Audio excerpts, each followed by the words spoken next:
Elegias a Duino. Rainer Maria Rilke. Rainer Maria Rilke nasceu no dia 4 de dezembro de 1875, em Praga. Educado pela mãe dentro de um rigoroso catolicismo, teve uma formação cultural essencialmente germânica. Após os estudos preparatórios em Linz e Praga, em 1896 ingressou na Universidade de Munique, onde estudou História da Arte. Publicou aos 19 anos seu primeiro livro, Vida e Canções. De sua viagem à Rússia nasceria a primeira grande obra do autor, O Livro das Horas, ao qual se seguiram novos poemas, 1907, 1908, Elegias de Duino, 1922, e Sonetos a Orfeu, 1922. Porém, seu livro mais famoso é Cartas a um Jovem Poeta, escritas entre 1913 e 1908, mostrando a um jovem aspirante à poesia os caminhos do mundo interior do escritor. Entre 1902 e 1912 passeia e dá conferências em vários países europeus. Depois da Primeira Guerra Mundial fixa-se na Suíça.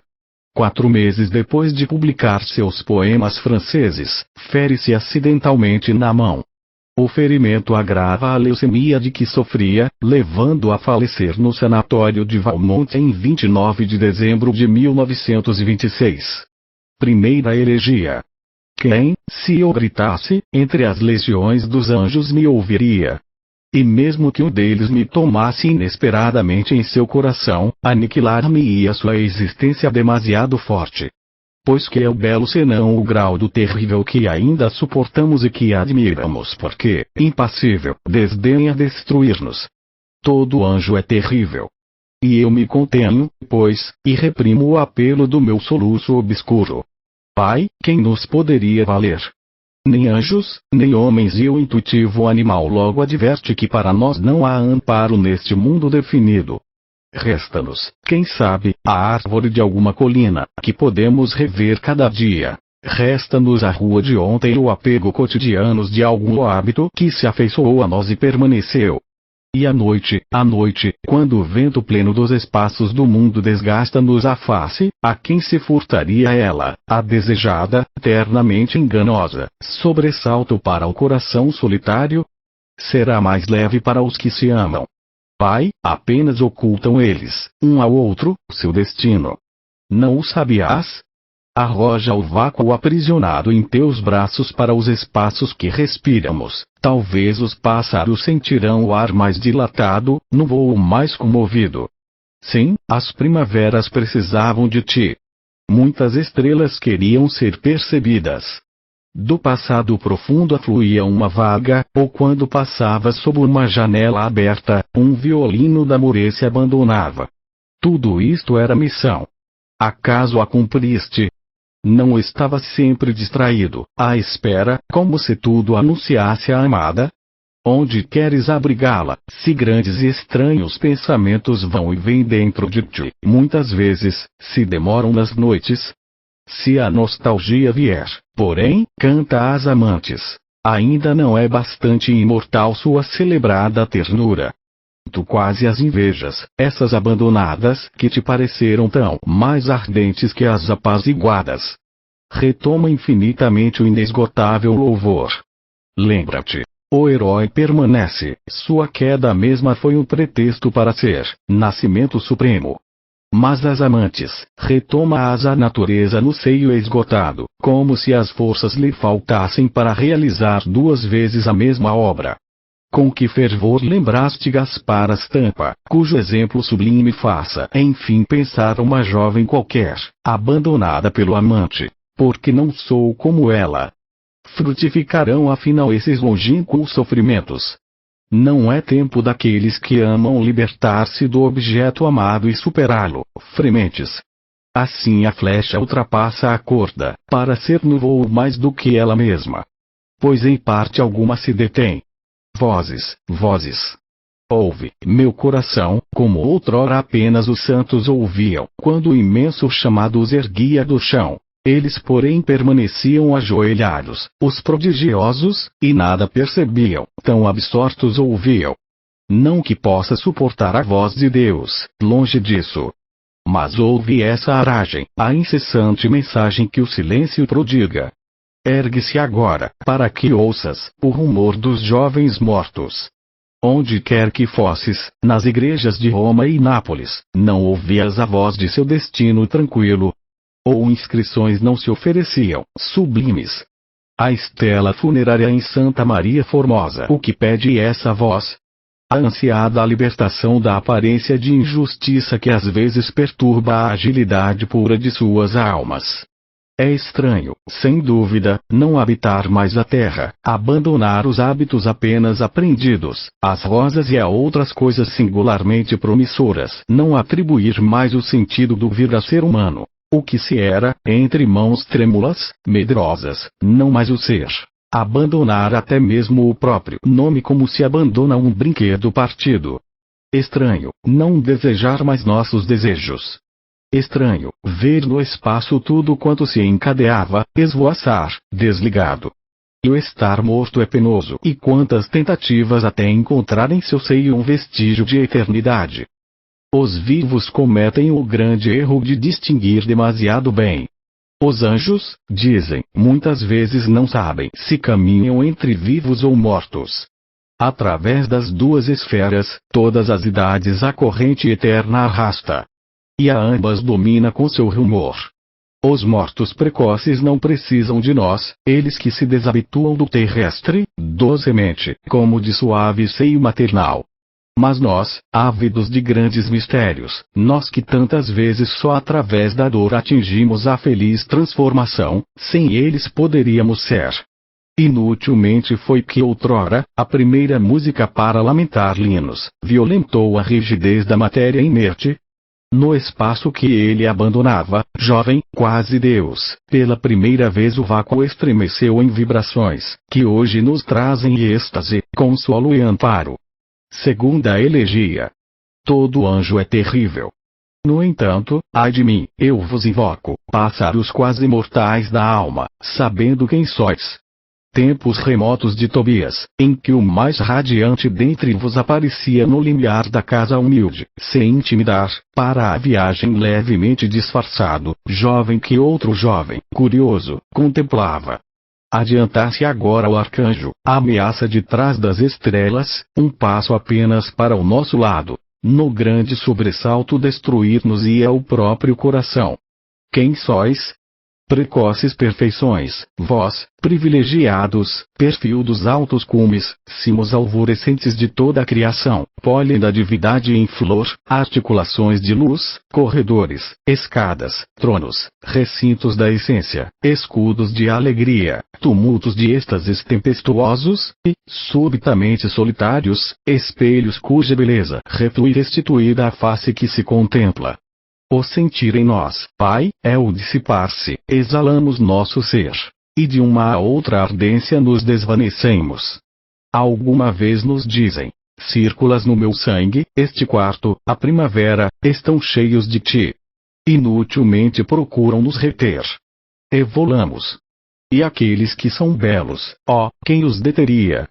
A aparência transita sem descanso em seu rosto e se dissipa.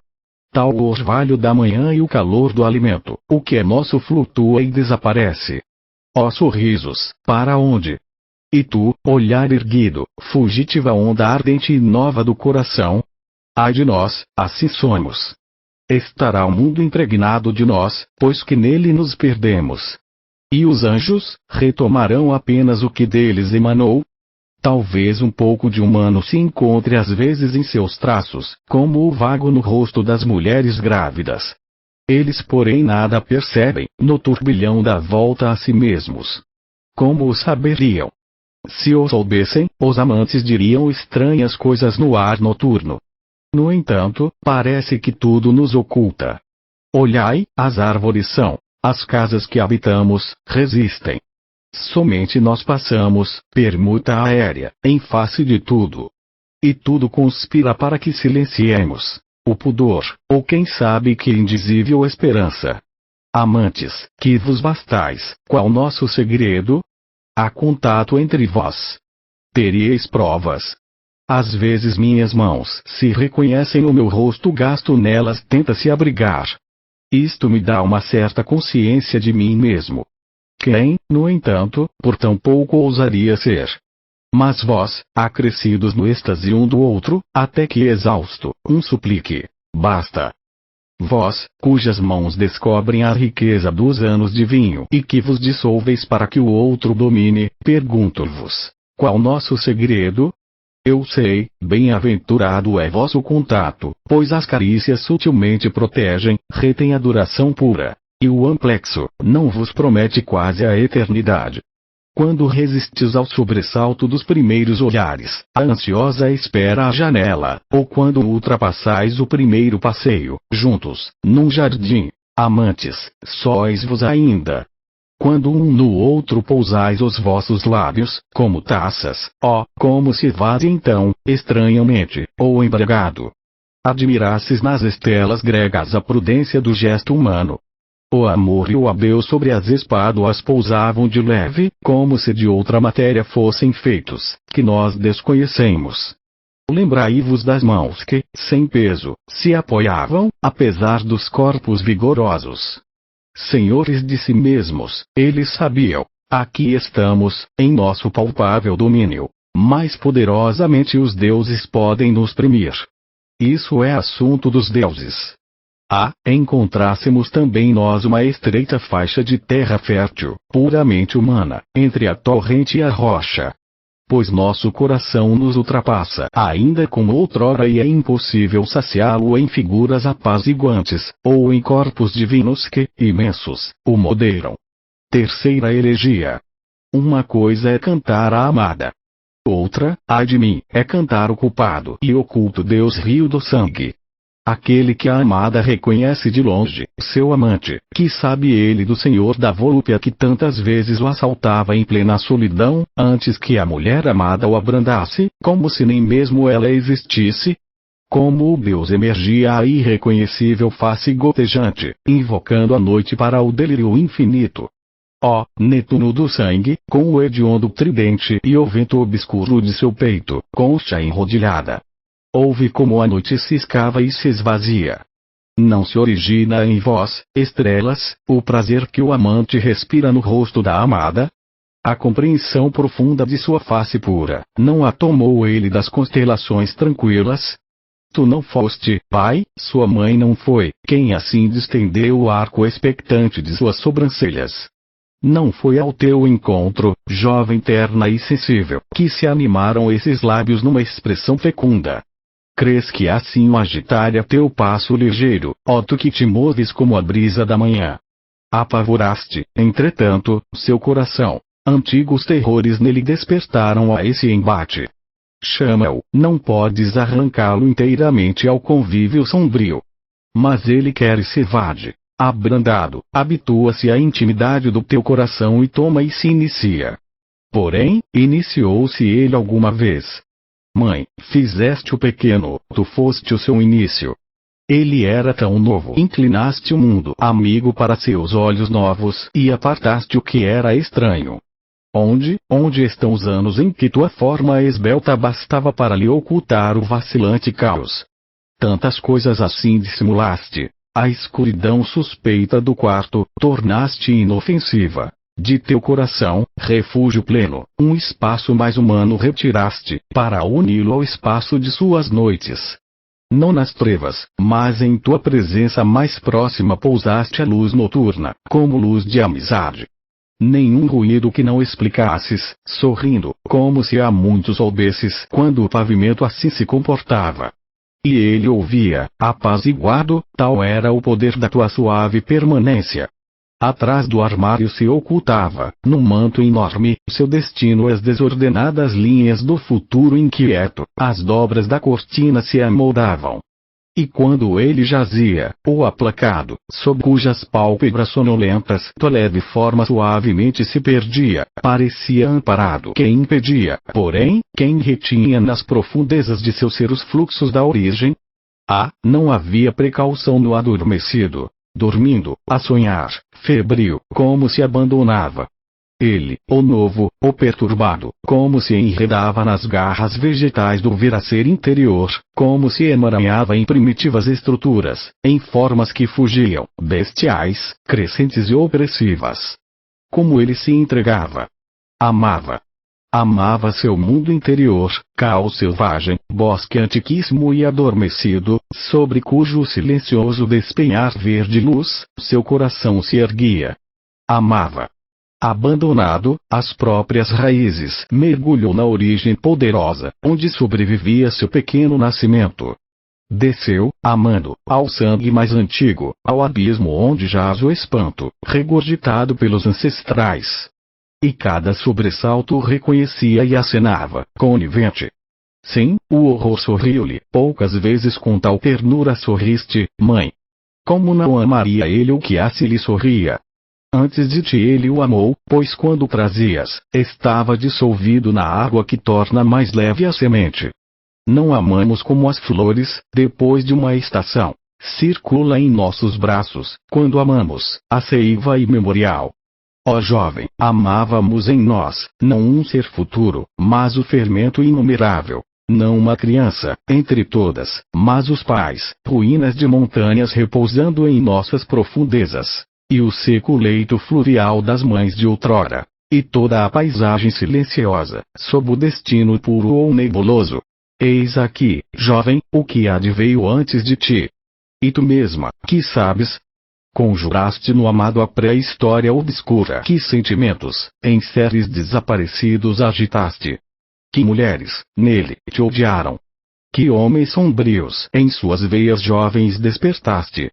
Crianças mortas para ti se volveram. Ó, retoma diante dele, docemente, uma tranquila tarefa cotidiana, dá-lhe a paz dos jardins e o contrapeso das noites, retém-no, quarta elegia.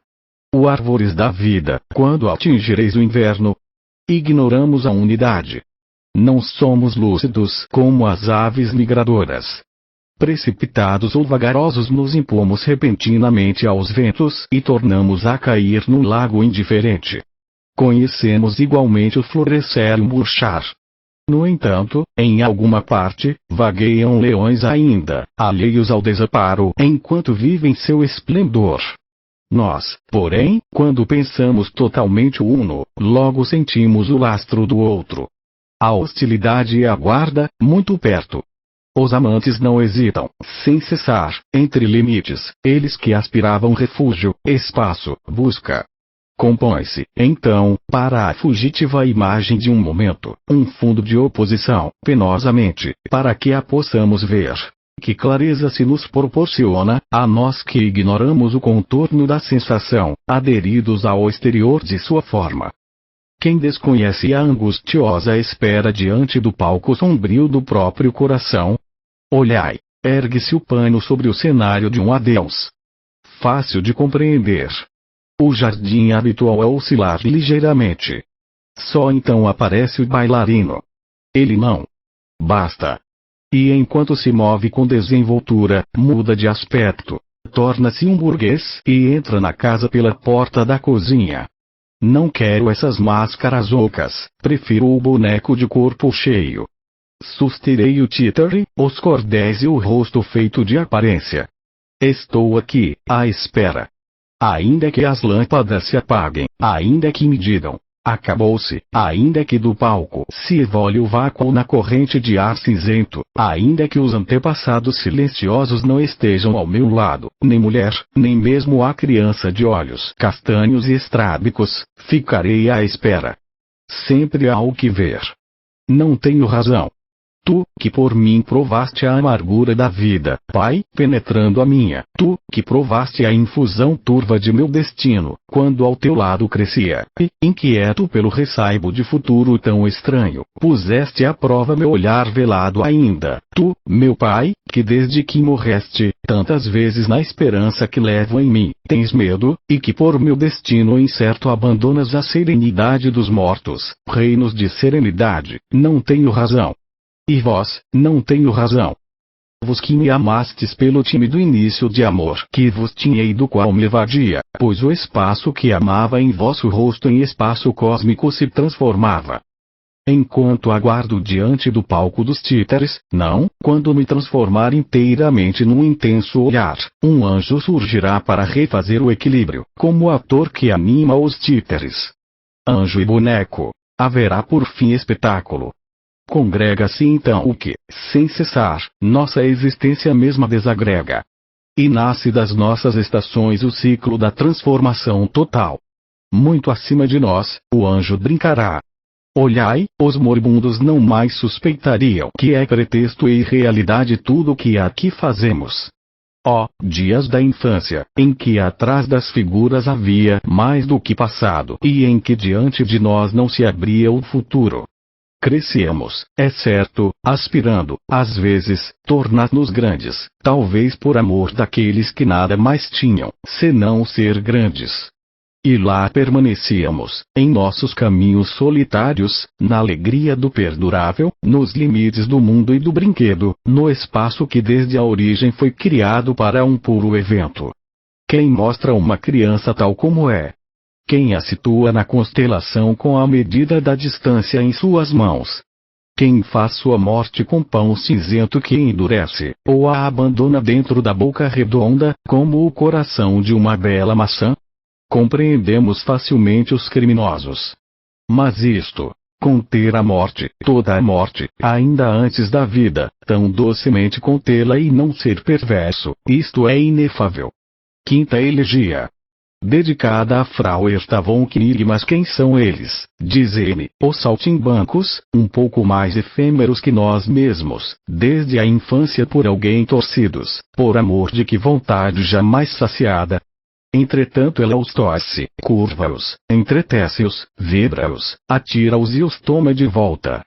Do ar untado e mais liso, eles resvalam sobre o tapete gasto, adelgaçado pelo eterno salto, esse tapete perdido no universo.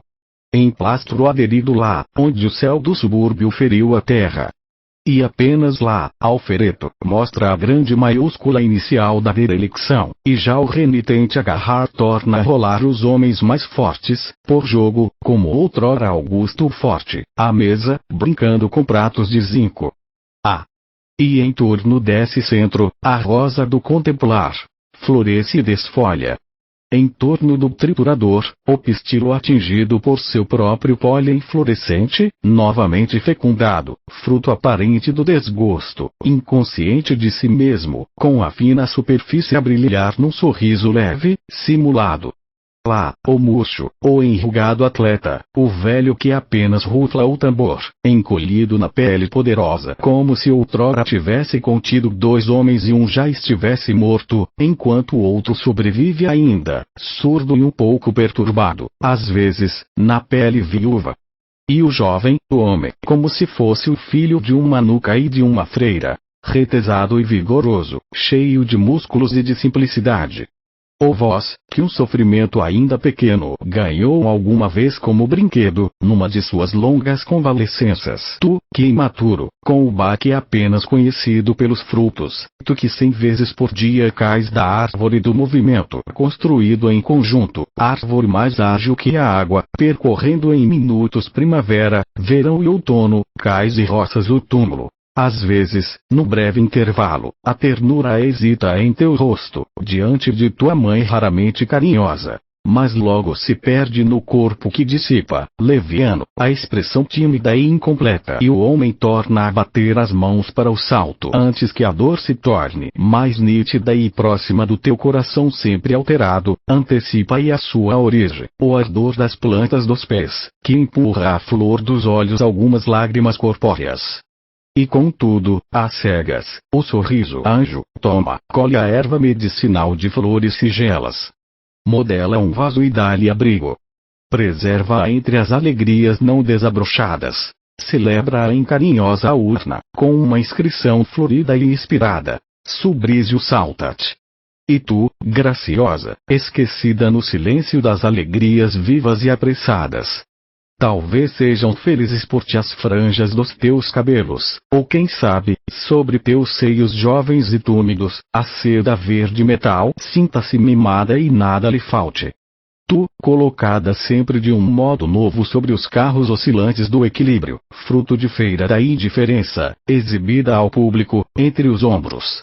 Onde é o espaço, levo no coração, onde, não podendo ainda, eles caíam um do outro como animais que saltassem para acasalar-se. Onde os lastros ainda têm peso, onde os arcos ainda bamboleiam fugindo às varas que giram inutilmente e de repente, neste ar do nada, o ponto inexprimível onde a insuficiência pura incompreensivelmente se transforma, e salta aquela vazia plenitude onde o cálculo de muitos algarismos se resolve sem números. Praças em Paris, feira infinita, onde a modista Madame Lamorte tece e retorce os caminhos inquietos do mundo, numerosas fitas, enlaços imprevistos, folhos, flores, laçarotes, frutos artificiais, tudo falsamente colorido para os módicos chapéus de inverno do destino.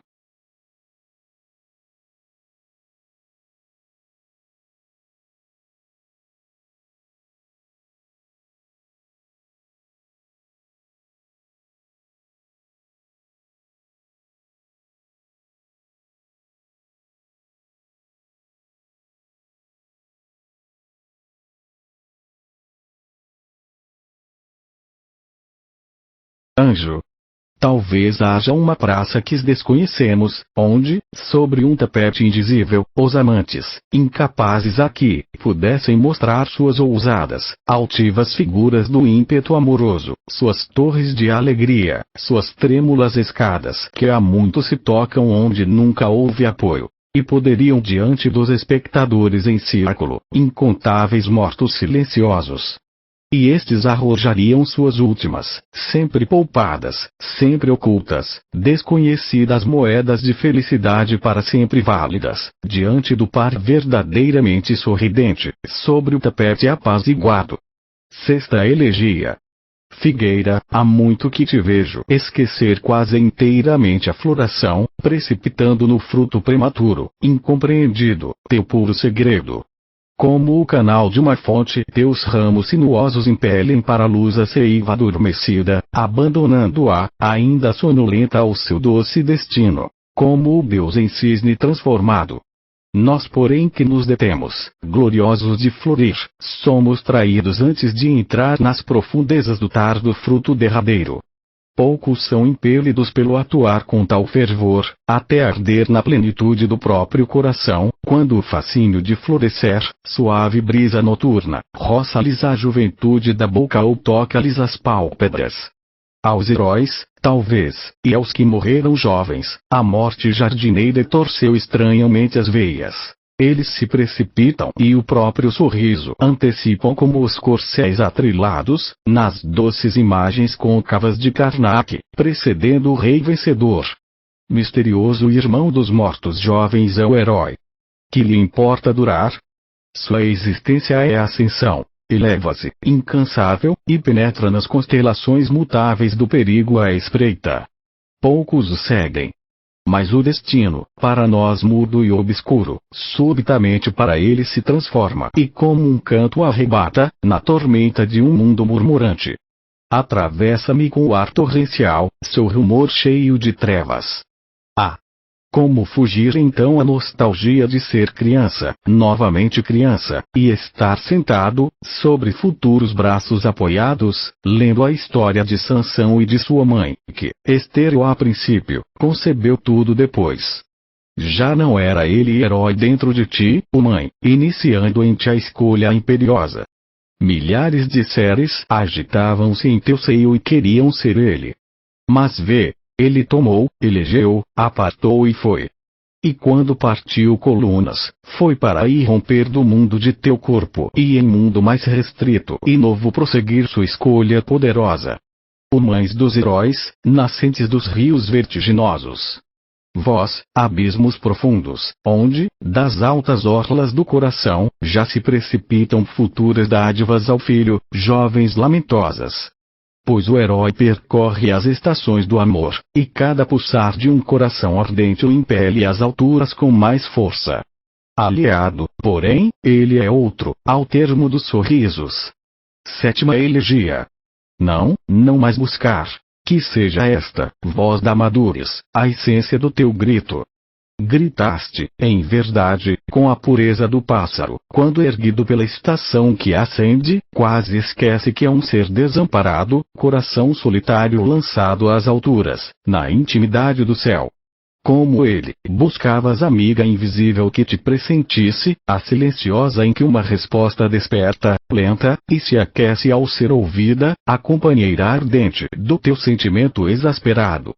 Oh, e a primavera compreenderia, não há lugar ali sem ecos da anunciação. Primeiro, esse leve despertar do som que interroga e que de longe envolve num silêncio exaltador, a pura afirmação de um dia. Depois, os degraus do voo, os degraus apelo, até o templo sonhado do futuro, e então os murmúrios, as fontes que em seu jato impetuoso antecipam a queda, num jogo promissor e diante de si, o verão. Não somente as manhãs de estio, não só a sua metamorfose em dias e o seu fulgor em auroras, não só os dias que se fazem ternos junto às flores e no alto, junto às árvores, fortes, poderosos. Não só o ardor das forças desencadeadas, não só os caminhos, não só os campos nas tardes, não só a luz que respira após as tormentas estárdias. Não só a proximidade do sono e um pressentimento ao crepúsculo, mas as noites. As grandes noites de verão, e as estrelas da terra. Oh, estar morto um dia e conhecer infinitamente todas as estrelas. Pois como esquecê-las, como? E então eu chamaria amada. Mas ela não viria só. Dos frágeis túmulos erguer-se-iam jovens pressurosas, pois como limitar o poder de um apelo? Os desaparecidos buscam sempre a terra. Vós, adolescentes, ouvi. Uma simples coisa aqui percebida, valerá o infinito. Não acrediteis que o destino seja mais do que a infância e do que ela contém. Quantas vezes o amado ultrapassastes, ofegando após a corrida venturosa, sem outro fim que o livre espaço. Estar aqui é esplendor. E vos sabíeis, ó jovens, e também vós, decaídas, de aparência indigente, vós, ulceradas em ruas miseráveis, abertas ao abandono. Pois cada uma de vos conheceu uma hora, talvez menos de uma hora inteira, duração esquiva às medidas do tempo, entre dois instantes, em que realmente existiu, com plenitude, as veias túmidas de ser. Porém, tão depressa esquecemos o que o vizinho sorridente não confirma nem inveja. Queremos tornar visível a alegria que sentimos apenas quando em nós transformada. Em parte alguma, bem-amada, o mundo existirá, senão interiormente. Nossa vida transcorre na metamorfose. Sempre decrescendo, o exterior desaparece. Onde havia outrora uma casa estável, ergue-se uma estrutura imaginária, atravessada, como que erigida em nosso cérebro. O espírito do tempo cria depósitos imensos de poder, ele que é informe, como o tenso impulso que rouba as coisas, logo abandonadas. E esquece os templos. Mas a prodigalidade de nosso coração é o mais secreto poupar. Sim, lá onde se ergue ainda uma coisa outrora invocada, adorada de joelhos, olhai, como já se interna no invisível.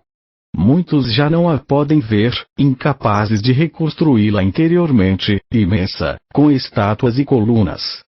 Cada volta surda do mundo tem tais deserdados, aos quais já nada mais pertence, nem o que virá, pois até o mais próximo, para o homem, é longínquo. Que isto não perturbe, mas fortaleça em nós, as formas ainda reconhecíveis.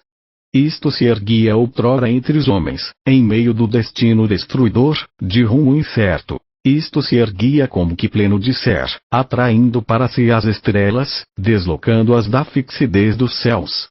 Anjo, posso mostrar-te ainda, lá, que em teu poderoso olhar levante-se enfim, numa estranha redenção. Colunas, pilares, a esfinge, a ascensão firme da catedral cinzenta, emergindo da cidade agonizante e alheia. Não era milagre. O anjo, assombra-te com o nosso, tais coisas pudemos.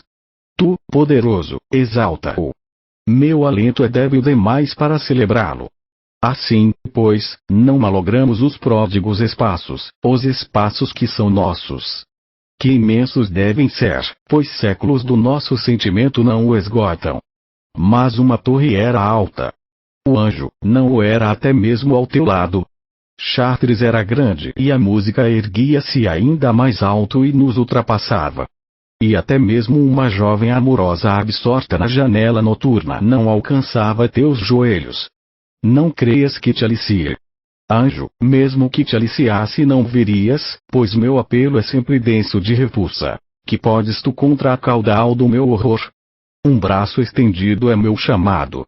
E a mão que ávida se espalma para o alto fica diante de ti, ó inapreensível, como defesa e advertência, amplamente aberta.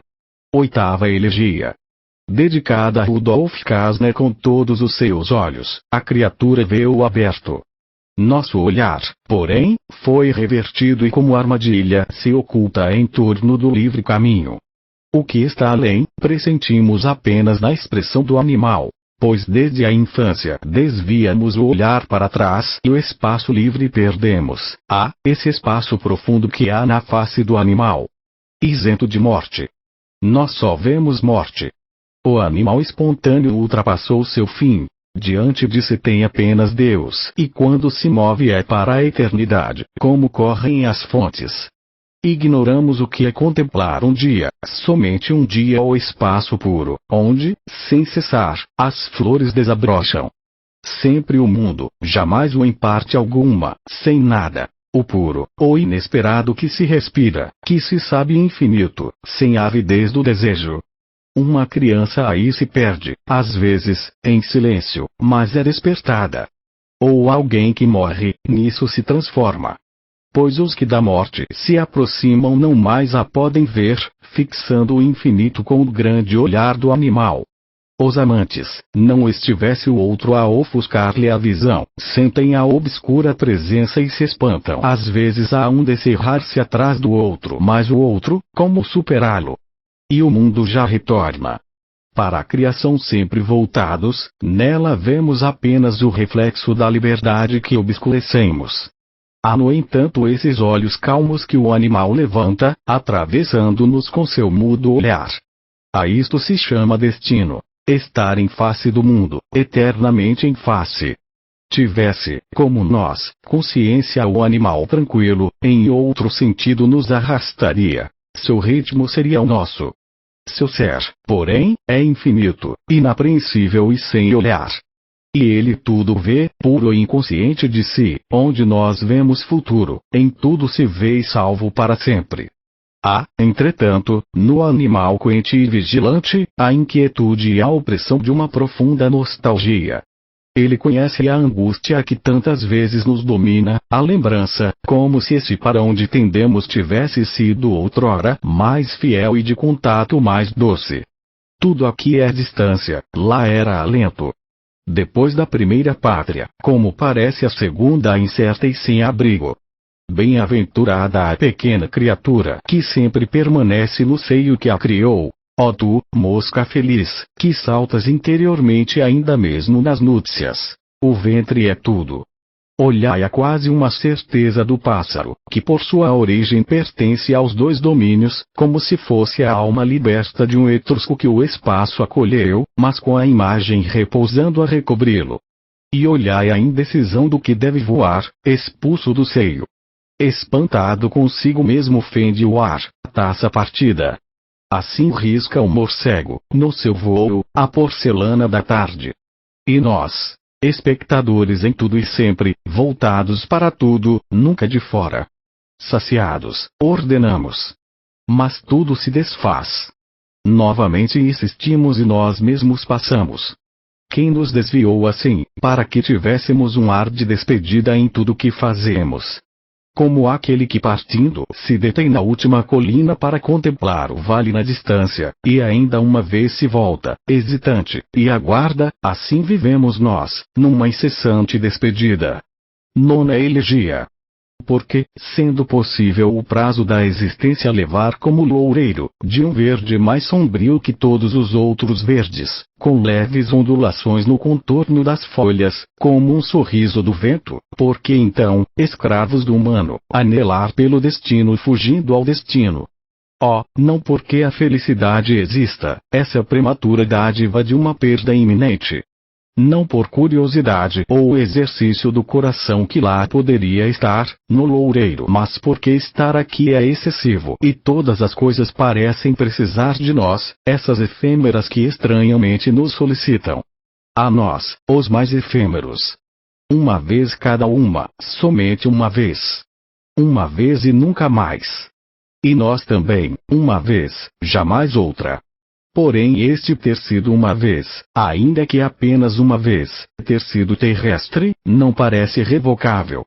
E assim, urgidos, queremos cumpri-lo, contê-lo em nossas simples mãos, no transbordante olhar, no coração emudecido. Tentamos nele nos transformar. Aquindá-lo.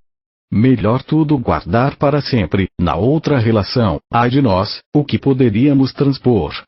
Não o contemplar, aqui vagarosamente apreendido, não o aqui consumado, mas a angústia e acima de tudo o mais árduo, a longa experiência do amor, o puro indizível. Mais tarde, porém, o que dizer entre as estrelas, tão mais indizíveis. Traga pois o viandante da encosta do monte para o vale, não apenas um punhado de terra do indizível, mas a palavra colhida pura, a genciana amarela e azul. Estamos aqui talvez para dizer casa, ponte, árvore, porta, cântaro, fonte, janela, e ainda coluna, torre, mas para dizer, compreende, para dizer as coisas como elas mesmas jamais pensaram ser intimamente. Não é o mais secreto ardil da terra silenciosa, ao impelir os amantes, fazer com que tudo se rejubile no seu sentimento. Umbral. O que significa para dois amantes que eles também desgastem o velho umbral da porta, eles também, depois de tantos outros, e antes dos que virão ainda, inevitavelmente. Eis aqui o tempo do dizível, eis aqui sua pátria. Fala e proclama. Cada vez mais dissipam-se as coisas que ao nosso lado viviam e em seu lugar se instala um fazer sem imagem.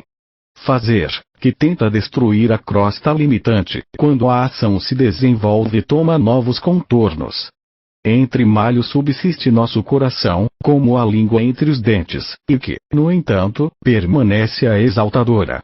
Canta ao anjo o louvor do mundo, não o indizível. Diante dele não podes vangloriar-te da tua esplêndida intuição. No universo em que ele, o mais intuitivo, intui, não és mais do que um noviço.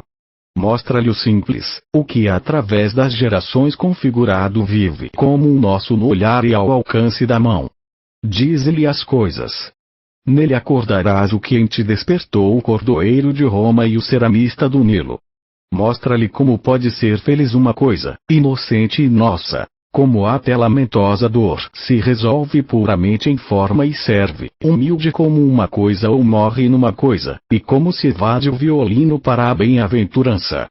E estas coisas que vivem o fugaz, compreendem que teces o seu louvor. Efêmeras, adivinham salvadores em nós, os mais efêmeros.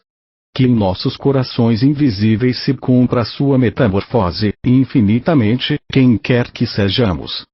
Terra, não é este o teu desejo? Renascer invisível em nós? Não é teu sonho tornar-te invisível algum dia? Terra. Invisível. Não é a metamorfose tua desesperada missão? Terra, oh minha amada, assim o quero. Creme, não preciso mais que as tuas primaveras me atraiam. Uma, Pai, uma só já é excessiva para o meu sangue. De obscuras distâncias consagrei-me todo a ti. Sempre tiveste razão e a tua inspiração sagrada é a morte íntima. Vivo. De que? Infância ou futuro não decrescem. Uma caudalosa existência transborda em meu coração. 10ª elegia. Que um dia, ao emergir da terrível intuição, acenda meu canto de júbilo e glória até os anjos aprovadores. Que nenhum claro golpe dos malhos do coração desentoe sobre cordas frouxas, vacilantes ou desgarradas. Que meu rosto se ilumine sob o pranto. que a obscura lágrima floresça. Oh, como então vos amaria, noites de aflição! Porque não me ajoelhei mais contrito, inconsoláveis irmãs, para vos acolher, para me perder em vossos cabelos desfeitos com mais abandono. Nós, dissipadores da dor, como buscamos longe, na triste duração, seu fim desejado. Ela é, porém, nossa folhagem de inverno, nossa pervinca sombria, uma das estações do ano secreto, não somente estação, mas espaço, residência, campo, solo, morada. Estranhas ruas da cidade aflição, onde, no aparente silêncio feito de estrépito e rompe violento, gerado no molde do vazio, o ruído do ouro, o monumento trepidante. Oh, como, sem deixar vestígios, um anjo andaria em seu mercado de consolo que a igreja limita, a igreja comprada feita, limpa, fechada e tristonha como o correio aos domingos, fora, está sempre a feira de encapelado contorno. Balanças de liberdade. Mergulhadores e charlatães do zelo. E o simbólico tiro à felicidade ataviada. Os berloques se agitam e há ruídos de estanho quando um atirador mais destro alcança a meta. Ao capricho dos acasos ele prossegue, vacilante, pois há uma tenda apregoando ruidosa para cada anseio. Especial para adultos. Veja-se como o dinheiro se reproduz, anatomicamente, não como simples diversão. O órgão genital do dinheiro, tudo acessível, à vista. É instrutivo e favorece a procriação. Oh, e um pouco além, atrás do último tabique, ostentando os cartazes dos libertos da morte, cerveja amarga que aos bebedores tão doce parece quando a bebem mastigando frescas distrações. Atrás do tabique, logo atrás está o real. As crianças brincam, os amantes se ignoram, graves, sobre a erva rala, e os cães seguem a natureza. Para mais longe sente-se o jovem atraído. Ama talvez uma jovem lamentação, seguindo-a, caminha através dos campos. Ela diz: longe, vivemos muito longe. Onde? E o jovem continua. Sua atitude o fascina. Os ombros, o colo, talvez é ela de nobre origem. Mas a abandona, se aparta e de longe acena, para quê? Ela é uma lamentação. Somente os que morreram jovens, os iniciados na indiferença alheia ao tempo do desacostumar-se, a seguem por amor. As jovens ela aguarda e dá sua amizade. Mostra-lhes com doçura seus adornos, pérolas de dor e os tênues véus do assentimento. Com os jovens, caminha em silêncio. Longe, onde vivem, uma velha lamentação fala ao jovem curioso. Nós fomos, diz ela, uma grande raça, outrora. Nossos pais exploravam as minas, além, nas grandes montanhas. Entre os homens encontram-se às vezes fragmentos pólidos da dor original ou, expulsas de um velho vulcão, escórias de cólera petrificada. Sim, isto veio de lá. Outrora fomos ricos. E ela o conduz através da ampla paisagem das lamentações, mostra-lhe as colunas do templo e as ruínas de antiquíssimos castelos. Lá viviam os sábios príncipes que dominavam outrora. Mostra-lhe árvores esguias de lágrimas e campos de nostalgia em flor, os que vivem não conhecem senão a sua doce folhagem. Mostra-lhe, passando, o rebanho da tristeza, às vezes um pássaro assustado, cruzando o espaço, desenha a imagem de seu grito solitário. Ao crepúsculo ela o conduz ao sepulcro dos antepassados das lamentações, as sibilas e os profetas. A noite se aproxima e então caminham mais tranquilos. Já se levanta, banhada pela lua, a pedra funerária que vela sobre o mundo, irmã da sublime esfinge do Nilo. Face da câmara secreta. E eles contemplam, atônitos, a cabeça real que, para sempre calada, pôs a face dos homens na balança das estrelas. O olhar do jovem, que a morte recente enche de vertigem, não a pode conter. Mas ela, que espreita, afugenta um mocho de trás do pschente. E aquele, roçando no leve contato a curva madura da face, desenha de leve no ouvido do morto, sobre uma dupla folha aberta, o contorno inefável. E mais alto, as estrelas. Recém-nascidas. Estrelas do país da dor. A lamentação revela seus nomes. Aqui, veja. O cavaleiro, o bordão, e a esse denso grupo de estrelas chamamos coroa de frutos. Além, perto do polo. Berço, caminho, o livro ardente, boneca, janela.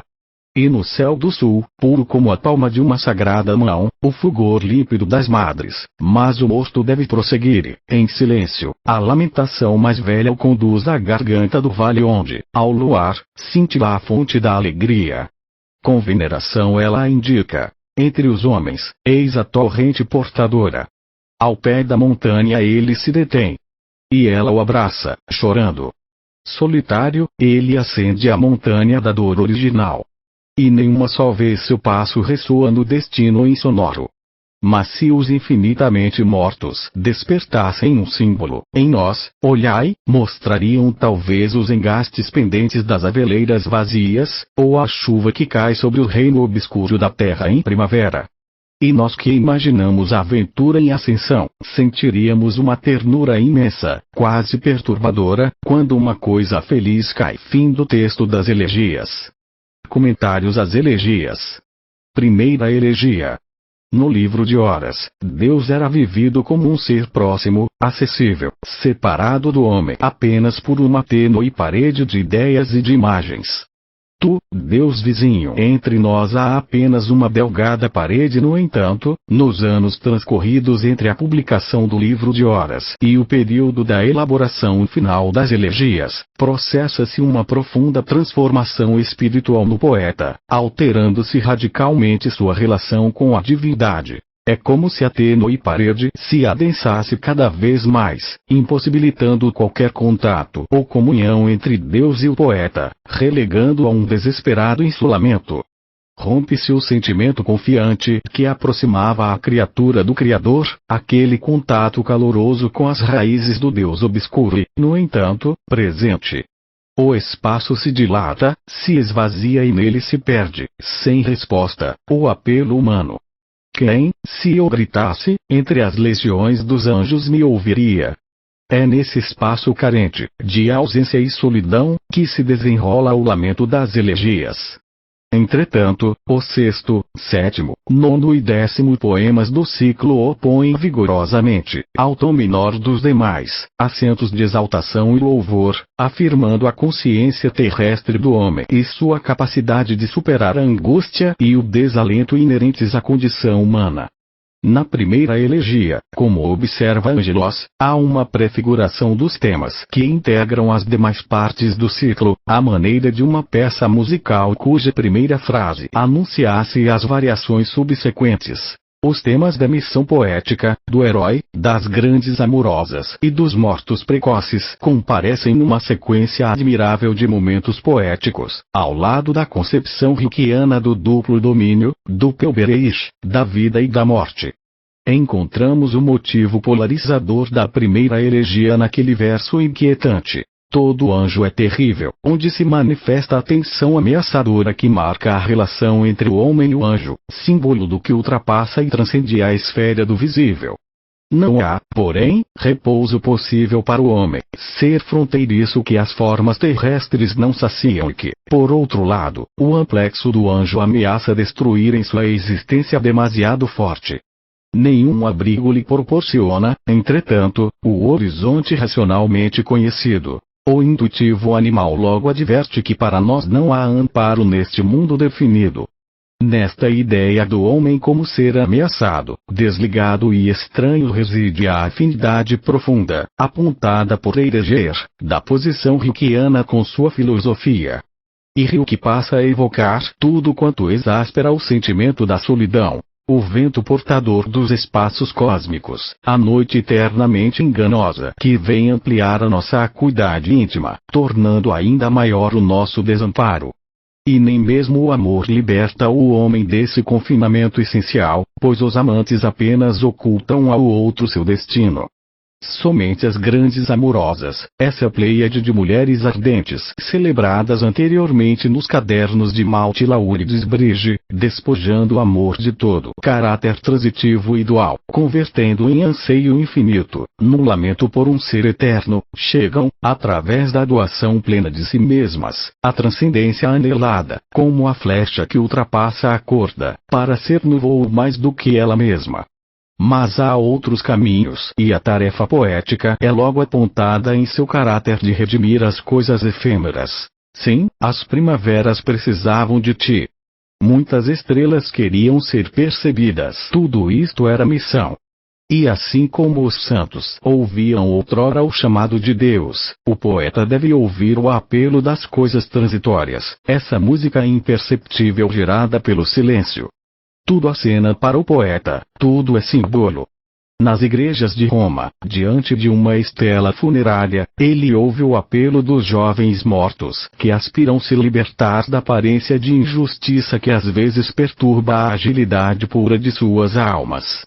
A morte precoce já é o cumprimento de um destino privilegiado, e cabe ao poeta destruir a ideia de que a morte prematura é vida frustrada. Surge nessa instância do poema a importante intuição da grande unidade da vida e da morte, pois, para Rilke, os mortos não se ausentam da realidade. Os vivos cometem o grande erro de distinguir demasiadamente bem. Os anjos, dizem, muitas vezes não sabem se caminham entre vivos ou mortos, mediadores entre o homem e o mistério. Os mortos ampliam o nosso sentimento do mundo e das coisas, tema que já dera sua mais bela floração em um dos novos poemas, A Morte da Bem-Amada. A primeira elegia termina evocando as lamentações pela morte de Linos, deus adolescente do antigo culto grego da natureza. De luto e do desespero humanos diante da morte teria brotado um milagre da música, fonte inesgotável de êxtase, consolo e amparo. Segunda elegia. Na segunda elegia Rilke define a situação existencial do homem, esse dissipador do próprio ser, em face do anjo, cuja existência cerrada sobre si mesma é um símbolo de eternidade.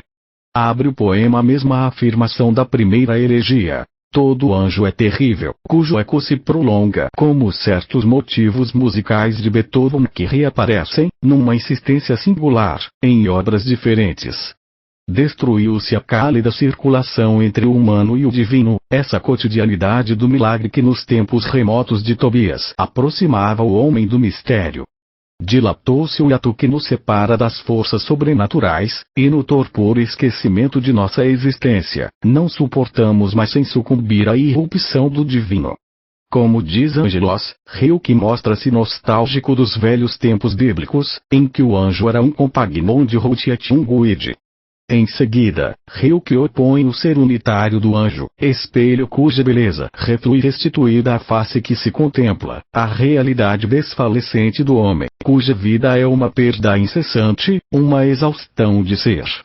O poeta denuncia a temporalidade que corrói todos os esforços humanos de realização e plenitude ontológicas. A beleza, os gestos de fervor, os impulsos do coração, os momentos de êxtase e comunhão, tudo isto que em nosso, flutua e desaparece.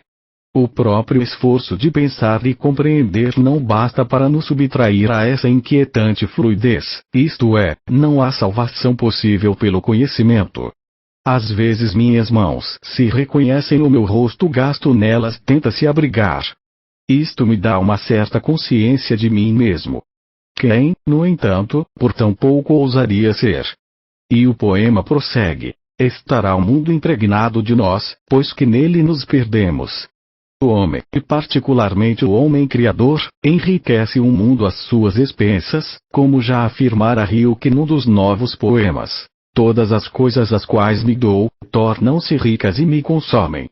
No plano mais geral, podemos interpretar esses versos como caracterizando a condição do homem, cuja vida é a expressão, um fazer fora de si mesmo, um doar-se às coisas circundantes, sem recuperação possível. Daí a obsessão de Rilke pela imagem do círculo que se cerra sobre si mesmo e pelas fontes que ascendem para de novo cair e novamente ascender, íntegras, centradas em si mesmas. No entanto, às vezes, algo feito pelo homem foge à sua órbita precária, para habitar a pátria do anjo que lhe outorga uma garantia mais alta de existência. É o caso não só das grandes criações artísticas que, arruinadas no plano do visível, se reconstituem, salvas enfim na retina preservadora do anjo, mas também do amor dadivoso, sem liames no finito, cuja expressão máxima encontramos na figura das grandes amorosas.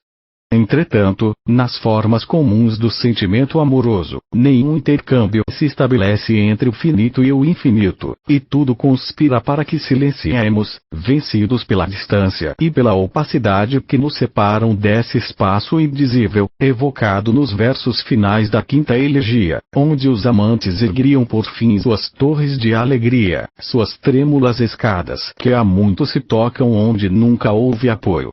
O contato físico, a sensualidade das mãos que descobrem a riqueza dos anos de vinho, o amplexo e sua promessa de eternidade, são provas insuficientes de uma verdadeira comunhão. E a angústia da incomunicabilidade acrescenta-se, pois, à da inconsistência de toda a aproximação física. Quando os amantes pousam os lábios, um no outro, como taças, como se evade então, estranhamente, ou embriagado.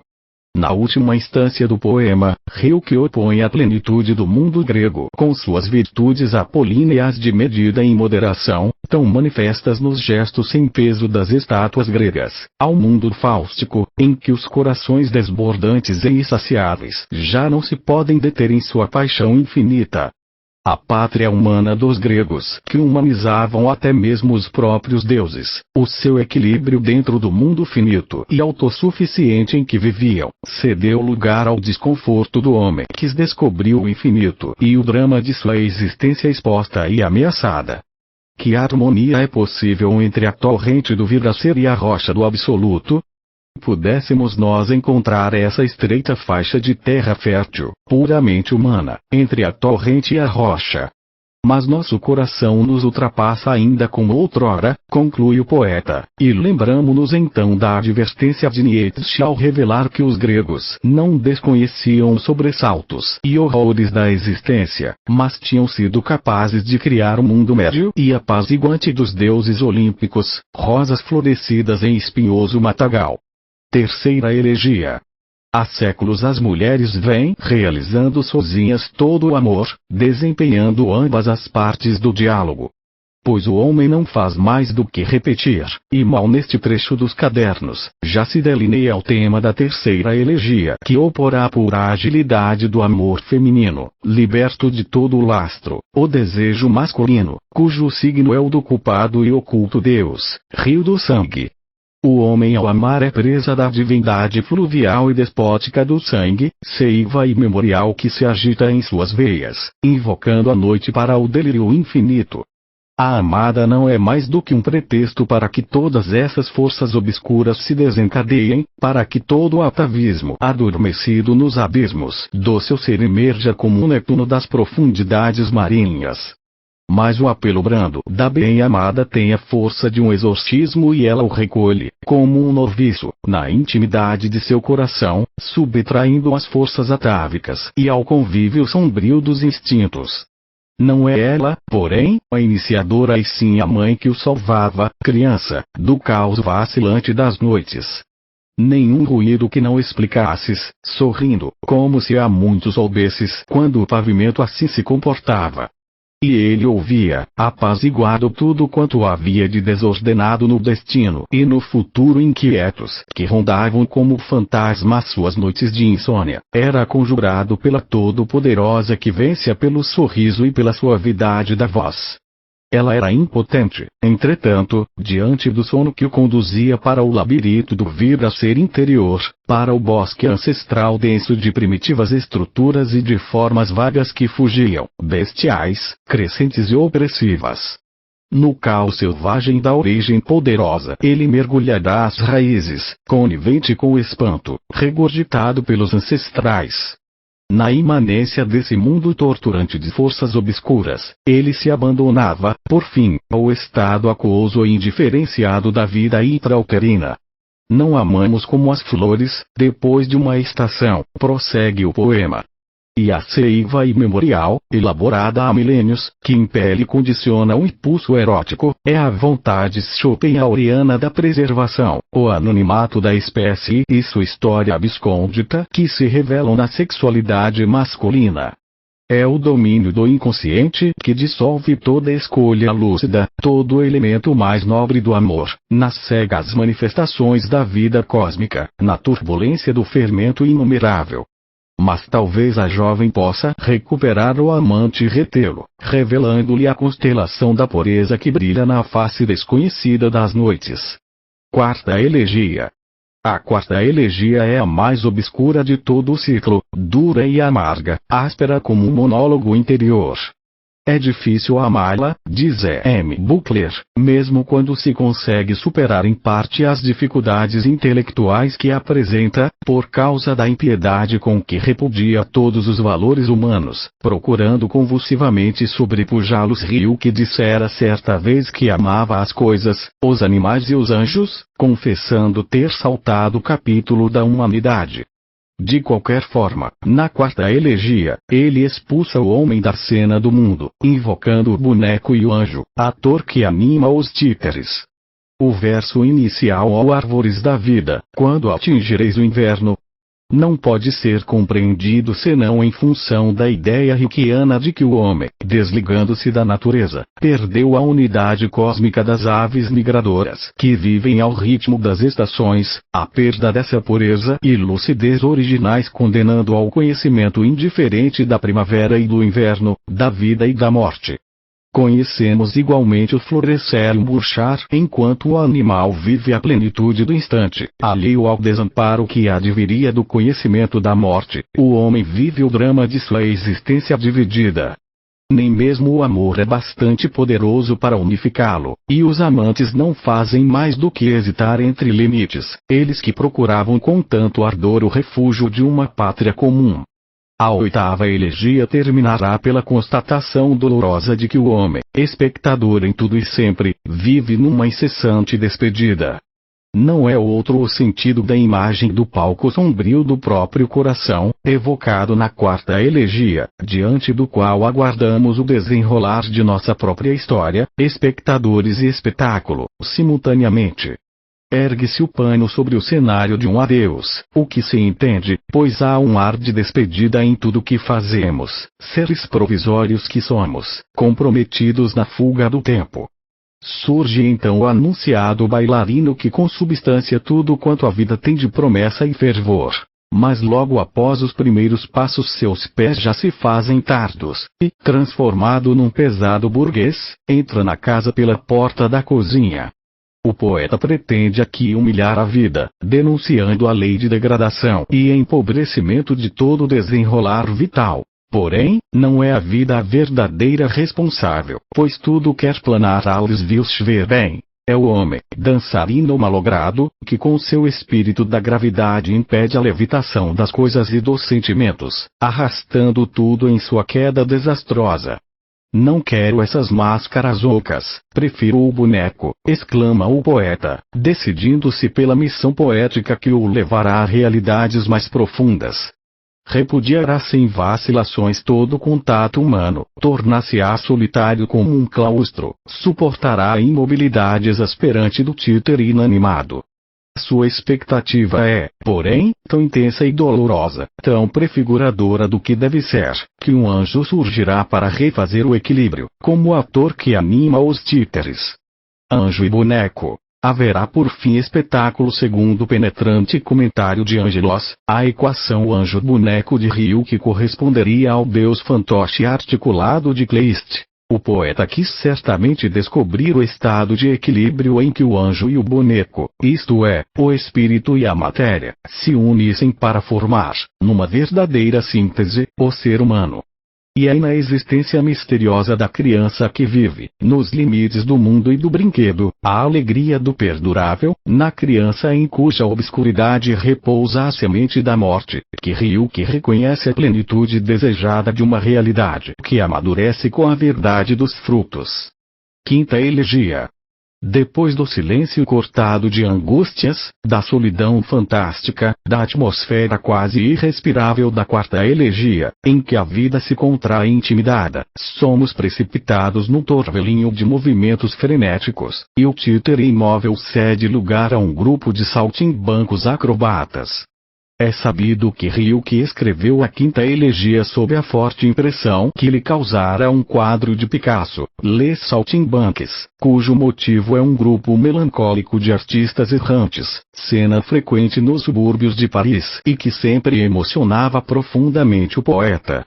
A correspondência entre as figuras do quadro e as do poema não é absoluta, mas se evidencia entre o homem vestido de arlequim, no quadro, e a figura evocada no poema como jovem, o homem, o que bate as mãos para o salto. O velho encolhido na pele poderosa foi sugerido provavelmente pela volumosa figura que aparece no quadro com um barrete cômico. O menino que aparece num dos mais belos mosaicos da elegia, despenhando da árvore humana do movimento construído em conjunto como um fruto imaturo, e que tenta uma visagem terna diante de mãe raramente carinhosa, é a pequena figura patética que aparece no quadro com um ar de desamparo, as mãos tímidas e abandonadas. A menina que se apoia levemente numa cestinha de junco é evocada no poema como a graciosa de franjas felizes. A quinta elegia é toda impregnada de um sentimento penoso de frustração e de inautenticidade. Os saltimbancos, e neles a humanidade, não são movidos pelo anjo que se alheia à dor humana, mas como que se retorcem numa vida galvânica e desesperada, por amor de que vontade jamais saciada. Presos à imanência de um mundo incompreensível, tapete gasto, adelgaçado pelo eterno salto, sua existência é esse indigente estar lá, o estado de derelicção. O poeta exprime essa ideia por meio de um jogo de palavras que não foi possível manter perfeitamente na tradução. O grupo de saltimbancos, no quadro de Picasso, excetuando a figura isolada à direita, compõe um perfeito D maiúsculo, letra inicial da palavra alemã Dasein, existência. A palavra Dasein pode ser decomposta em Dasein, cuja significação respectiva é ser ou estar. Usando os reflexos cambiantes desse vocábulo, Ryuki evoca o doloroso grupo de diletante na arte e no amor, que está lá, simplesmente, onde o céu do subúrbio feriu a terra.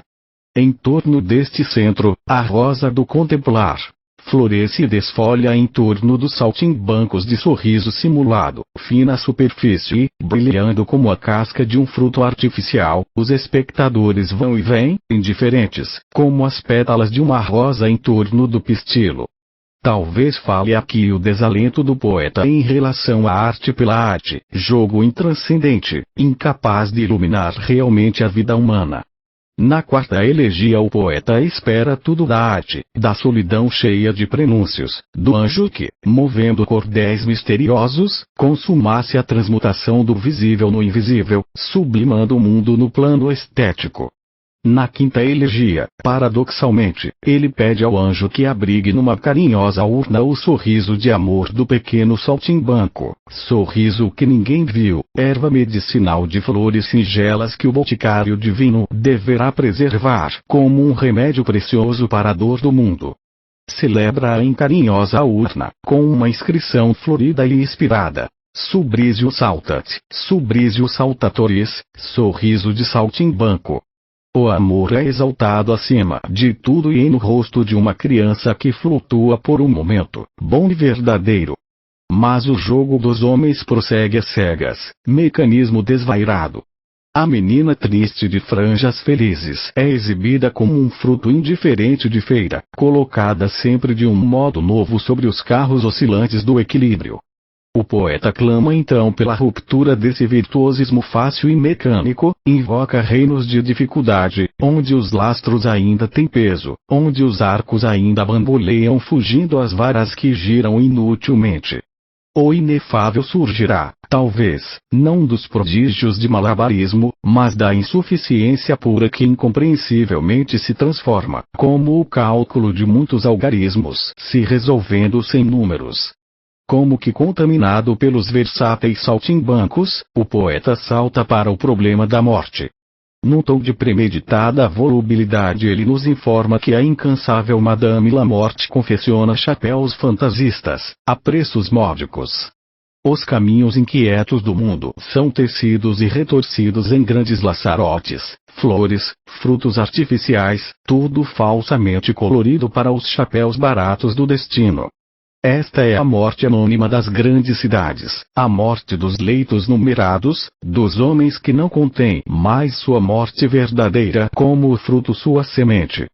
Nos cadernos, mal te refletira, ouvindo o gemido das ambulâncias, que outrora cada qual tinha a sua morte, e esta consciência proporcionava uma dignidade singular, um silencioso orgulho. Na última instância do poema, transportando-se para a perspectiva do anjo, Rilke vê os homens libertos do jogo estéril da arte intranscendente, salvos da morte anônima e, portanto, da vida inautêntica, realizando, numa praça por nós desconhecida, milagres de harmonia, ousadas figuras inspiradas por verdadeiros impulsos do coração. Somente nessa simbiose de amor e morte, no seio da autenticidade, o homem aprenderia a sorrir verdadeiramente. Sexta elegia. Na primeira elegia, Rilke afirmara ser a morte do herói seu nascimento definitivo. Lembra-te, o herói permanece. Sua queda mesma foi um pretexto para ser nascimento supremo. Na sexta, ele retoma o tema em toda a sua amplitude, iniciando-nos no mistério próprio dessas existências de exceção. Não nos enganemos com o significado que o poeta confere à noção de herói e de heroísmo.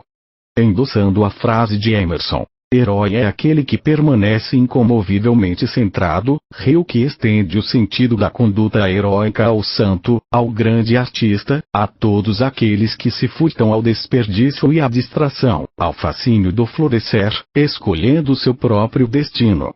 Este poder de escolha aliado ao ímpeto criador e à agilidade ontológica dos que não repousam jamais, Dembleib Instituto Superior Técnico Nirgends, detém o caráter essencial da heroicidade. Coexiste, entretanto, no poema, uma ideia mais restrita do gesto heróico que o vincula à tônica romântica de seu poema Canção de Amor e Morte do porta-estandarte Cristóvão Rilke, escrito muitos anos antes. Novalis já dissera: o largo tempo debilita, o curto intensifica. Assim é que o herói conhece a impaciência da figueira cuja seiva, ainda sonolenta, é abandonada ao doce destino de sua frutificação prematura. Como o humus da terra e as chuvas generosas conspiram para a eclosão dos frutos, o destino para nós mudo e obscuro precipita a floração de seus eleitos que, mal iniciada a primavera, já se resolvem no fruto derradeiro da morte. Enquanto a vida nos enleia e nos retarda na medida do tempo, o herói quer a metamorfose e o ritmo vertiginoso das grandes ascensões. Sétima elegia. No poema intitulado Clage, escrito em 1914, Rilke entra em luta com a perplexidade e o sentimento de abandono que o haviam dominado logo após o seu combate com o anjo, que foi a criação dos cadernos de Malte Laurides Brige. O que é lamentação? Pergunta a ele. Uma semente de júbilo que tomba, imatura. Agora, porém, em meio à tempestade, desabrocha em mim a árvore do júbilo, minha lenta árvore do júbilo nesta mesma atmosfera e rompe o canto estival da sétima elegia, que em tantos momentos lembra o canto imortal de Zaratustra. Profunda é a dor, mas a alegria é ainda mais profunda. A dor diz: passa. Mas toda alegria quer eternidade, quer profunda eternidade. A elegia começa com a afirmação da vida e de todas as suas possibilidades, com a anunciação do terrestre acima de tudo quanto a existência possa ter de insofrível e malogrado. O poeta sente-se exaltado pela pura afirmação de um dia, sua solidão é plenitude e até mesmo o eterno retorno das águas das fontes parece-lhe denso de sentido, jogo promissor prestes a estalar em revelações. Como um pássaro erguido pela estação que ascende, ele se entrega à embriaguez do mundo e este abandono à riqueza da vida amplia seus sentidos, multiplica visões exacerbadas. Não somente as manhãs de estio, não só o ardor das forças desencadeadas, não só a proximidade do sono e um pressentimento ao crepúsculo, mas as noites. As grandes noites de verão e as estrelas da terra. E se há um pensamento de morte nesse transbordamento vital, é impregnado de sentido telúrico. Estar morto um dia e conhecer infinitamente todas as estrelas. A elegia prossegue com a invocação da amada. Haveria, porém, tal força terrestre nesse apelo, que as jovens mortas, abandonando os túmulos inseguros, acorreriam ávidas de viver horas perdidas. Contudo, o poeta as adverte: não acrediteis que o destino seja mais do que a infância e do que ela contém.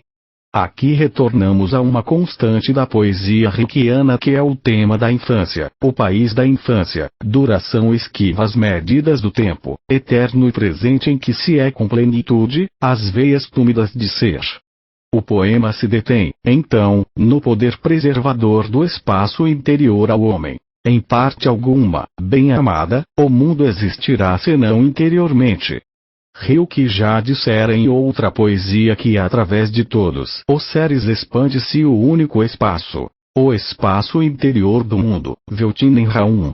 As pedras que se amontoam em desordem, os frontões semidestruídos, as colunas partidas, as estátuas mutiladas, tudo isto persiste misteriosamente em nossa imaginação, como se o tempo não tivesse passado sobre eles. E são os homens criadores, os homens de coração pródigo que os reconstroem milagrosamente, devolvendo-lhes o antigo esplendor.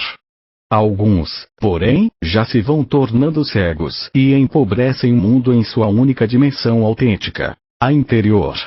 Na instância seguinte, o poeta eleva a voz para celebrar os grandes feitos artísticos que o homem realizou em seu espaço próprio. E no transporte vê, no olhar do anjo, a redenção e o reerguimento dos grandes templos desaparecidos, cuja existência transita assim do plano incerto do humano para o plano invisível e definitivo da transcendência. Ao mesmo tempo, entretanto, sua consciência terrestre o arrebata diante do poder humano de criar beleza, e ele invoca o testemunho e o assentimento do anjo sempre ausente. O anjo, assombra-te com o nosso, tais coisas pudemos.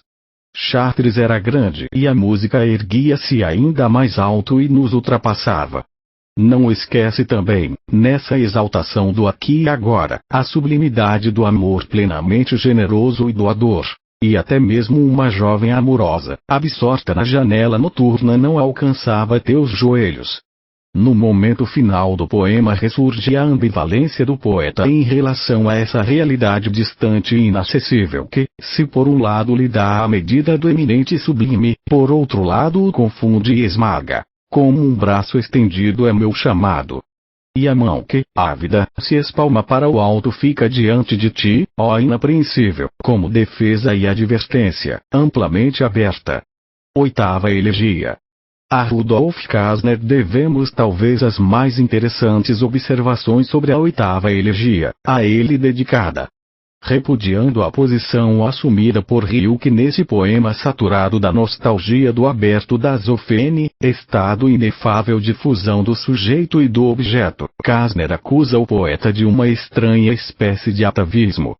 Segundo ele, o mundo ao qual Rilke se apega é o mundo do Deus Pai, o mundo do Velho Testamento, ou, por outra, sua atitude é a de um descendente do mundo mágico dos velhos hindus, egípcios e etruscos que, à maneira do poeta, compreendiam a vida e a morte como um grande todo. Käsner considera Rilke um não convertido a um mundo do Deus Filho, do Deus inserido na finitude, em movimento, em eterno anseio espiritual. A concepção rilkeana da realidade é, de fato, fundamentalmente espacial, e a tônica das elegias parece estar no desespero da temporalidade inerente à condição humana. Na quinta elegia, Rilke se refere à vazia plenitude do absoluto numa sequência de símbolos puramente espaciais. Onde é o espaço, levo no coração. Na sétima elegia, são as jovens que, ultrapassando o amado, precipitam-se na fuga bem-aventurada, sem outro fim que o livre espaço. Ou então é o absoluto da infância que é invocado, plenitude vital alheia ao vir a ser. Na oitava elegia, Rilke desenvolve em toda a sua riqueza o tema do homem expulso da unidade cósmica, desligado do ritmo original das fontes que fluem sem perguntas para a eternidade. O animal também vive em comunhão com o todo, imerso na abundância do aberto da Zofene. Ele vê tudo onde nós vemos futuro, em tudo se vê e salvo para sempre. Daí esse espaço profundo que há em sua face, isento de morte. As crianças e os moribundos participam às vezes desse inefável em parte alguma, sem nada nirgem de sonenists, e os amantes também sentem por momentos a obscura presença e se espantam. Mas a condição própria do homem é ineludível. Estar em face do mundo, eternamente em face. Poder-se-ia talvez estabelecer um paralelo entre esta intuição poética de Rilke e a concepção de Ludwig Klagsky, partindo da oposição alma-espírito, isto é, do que se poderia chamar vitalidade cósmica, por um lado, e consciência do eu, por outro, chegou à conclusão de que a consciência lentamente conquistada pelo homem destruiu as conexões vitais magnéticas que o ligavam à natureza. Assim, ao ganhar o espírito, o homem teria perdido a alma. É muito possível que Rilke não desconhecesse o pensamento de Klages, seu contemporâneo, filósofo pertencente ao círculo de Stefan George.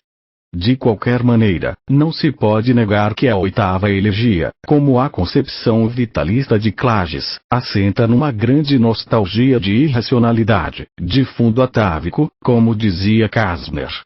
Ela nos faz lembrar também outro grande vitalista, Nietzsche, quando este afirmava que, pensando e querendo, o homem destruiu e perdeu seu instinto. Não pode mais, confiando no animal divino, deixar soltas as rédeas quando sua inteligência vacila e seu caminho passa através de desertos. A relação de conhecimento supõe sempre um sujeito e um objeto, daí a condição humana de estar em face das coisas, irremissivelmente. O tempo existe para nós que dividimos a realidade em porções e enquanto vemos a parte, o animal participa do todo, salvo para sempre, pois sua história é a história do cosmos. Porém, adverte o poeta, até mesmo no animal há uma profunda nostalgia, a nostalgia da primeira pátria, pois que o ventre é tudo. No pássaro, há quase uma certeza porque pertence, pela origem, aos dois domínios como se fosse a alma liberta de um etrusco, que o espaço acolheu, mas com a imagem repousando a recobri-lo. Rilke refere-se aqui à antiga representação que os etruscos faziam da alma, como pássaros libertos, e que eram pintados nas paredes dos sarcófagos. A parte superior do esquife que encerrava o morto reproduzia a sua imagem, em repouso. A alma que se liberta do corpo é excluída deste, como o pássaro do ovo, passando ambos de um domínio mais restrito, a vida e a obscuridade do ovo, para o domínio da visão total, a morte, o espaço livre. Nas histórias do bom Deus, Rilke sugerira que, devido à solicitude dos anjos, Deus dotou os pássaros de asas para que houvesse na terra alguns seres semelhantes aos anjos. Como é diferente o voo falso do morcego, que, no impulso desajeitado e inseguro, pois que provém de um ventre fende o ar, taça partida. E a elegia termina pela constatação dolorosa do extravio humano, uma vez que perdemos a certeza dos ritmos cósmicos e aquela verdade das flores de que fala Fernando Pessoa. Nona elegia.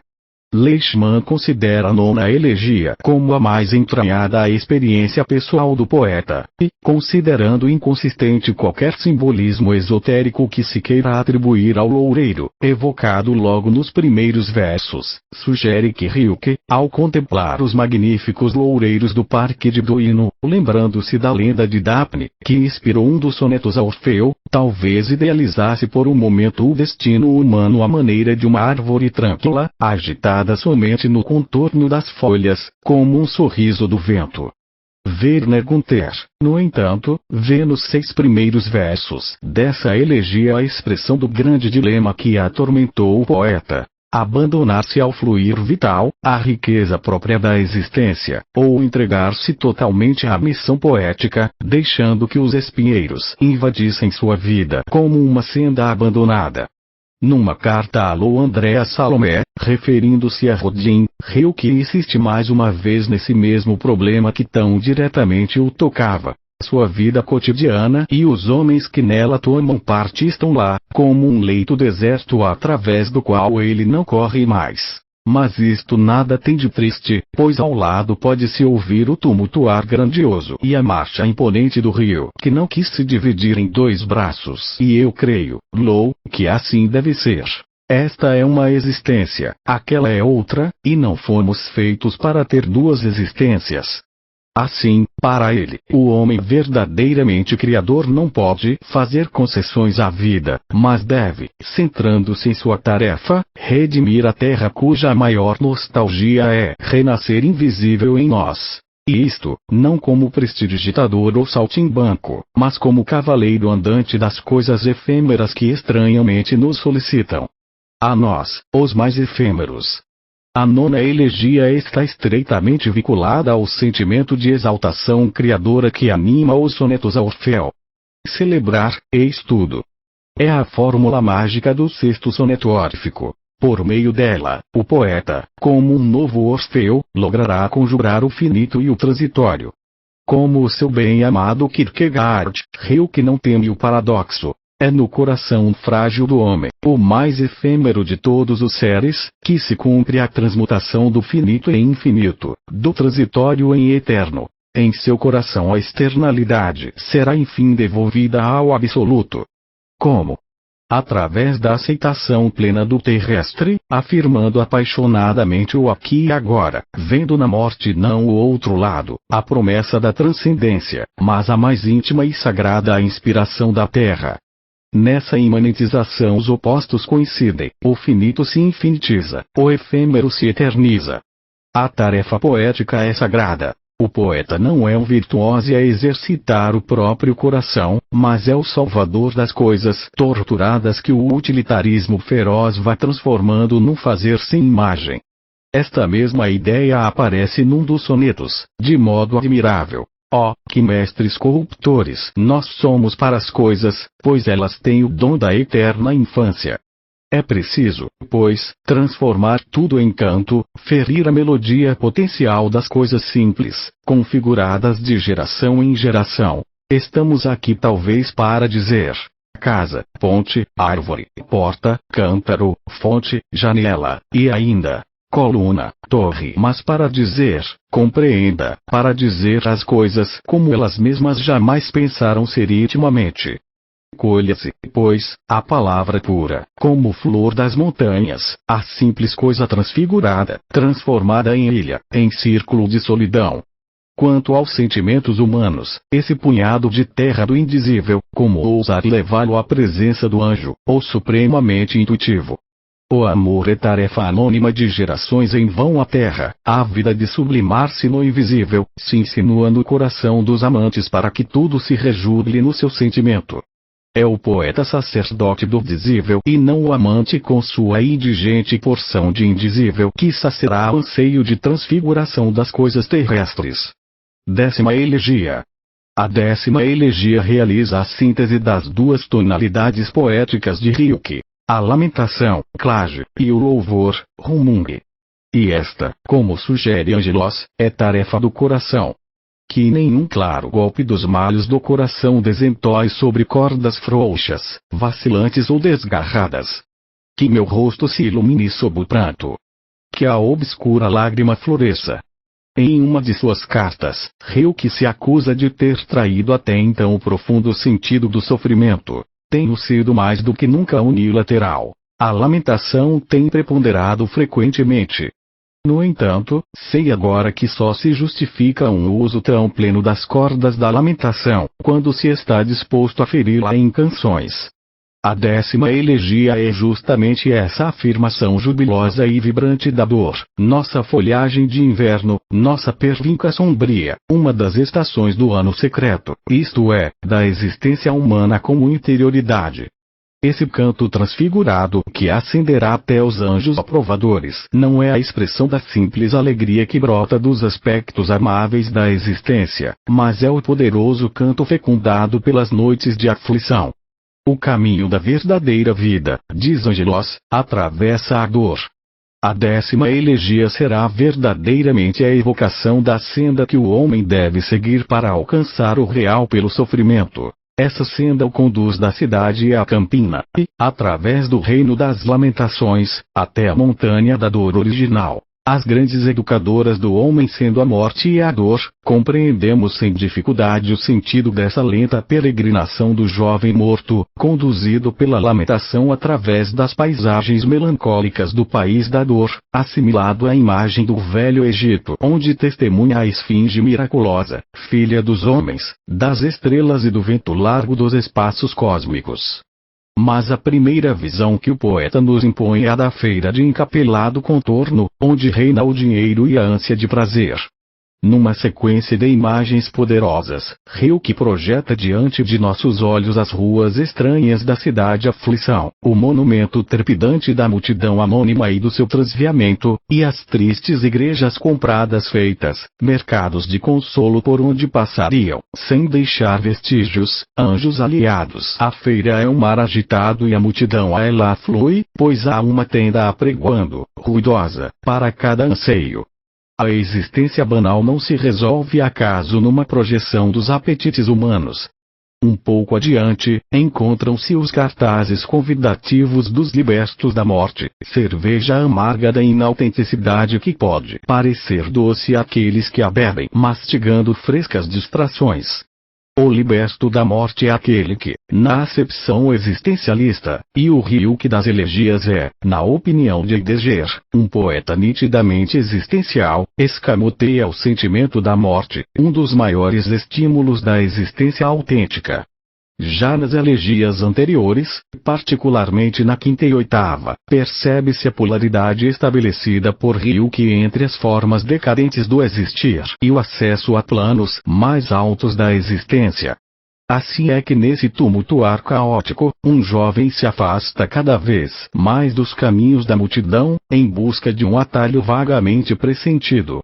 Deixando para trás os últimos cartazes, ele tem, subitamente, um vislumbre do real. As crianças brincam, os amantes se ignoram, graves, sobre a erva rala e os cães seguem a natureza. Reaparece aqui, no traço, a vivência do aberto, tema da 8ª elegia. E o quadro breve que a veícula nos aponta de novo a criança, os amantes que ultrapassaram o objeto amado e o animal tranquilo que vê tudo onde nós vemos futuro, em tudo se vê salvo para sempre. Enquanto o jovem hesita no limite da cidade aflição e do campo que se desenha na distância, surge uma jovem lamentação.